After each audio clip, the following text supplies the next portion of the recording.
happening soon, but bring us up to date. Joins us now with more from Beijing. Well, Joe, the targets are largely unchanged from last year, but because they're coming off of a higher base, they're seen as quite ambitious, especially without stimulus. So to support growth, China said that it was going to set a fiscal deficit at 3% of GDP. It's also going to be issuing long-term bonds and other special bonds to try to help with that growth.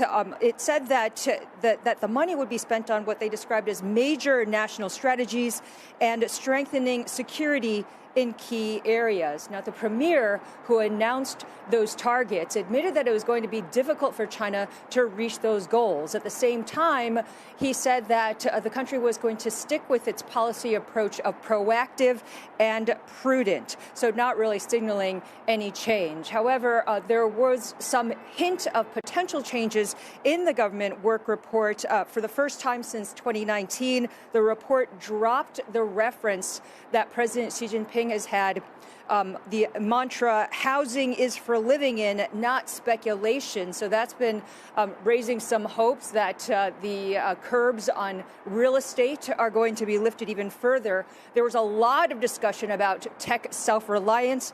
One reference to the importance of promoting made in China brands overseas.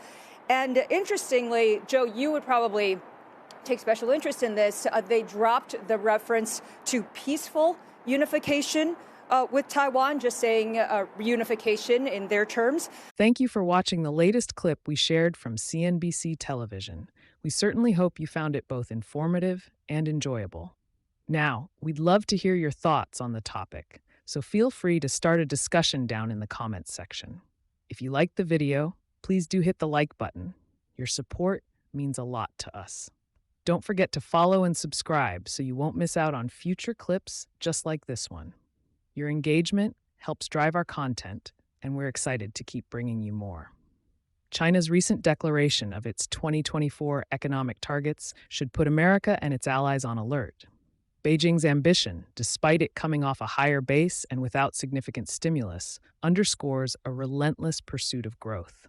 China's fiscal deficit target of 3% of GDP, along with the issuance of long-term and special bonds, is a clear signal that the regime is ramping up efforts to bolster its economy. The investment is earmarked for major national strategies and ensuring security in key areas.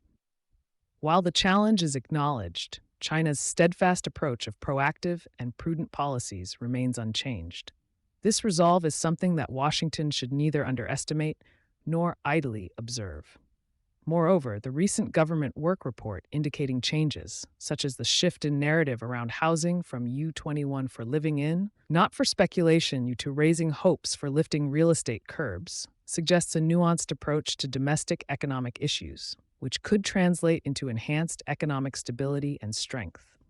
The emphasis on tech self-reliance and the push to promote Chinese brands globally points to a larger strategy of challenging American dominance in technology and commerce.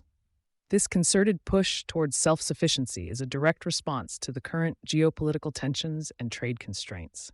Most notably, the omission of the word peaceful in the context of Taiwan's reunification signals a potential shift in Beijing's approach to the island. As a conservative Republican and staunch supporter of Trump's foreign policy that favored a strong stance against China's authoritarian expansion, this is a development that cannot be ignored. It reflects a potential escalation in cross-strait relations that could have significant implications for U.S. interests and our allies in the region. This kind of ambitious economic plying exemplifies why the U.S. must maintain a robust and competitive stance, reinforcing our economic leadership and global security interests in the face of China's growing assertiveness. Trump's administration understood this well, and it's imperative that this understanding guides our economic and foreign policy going forward.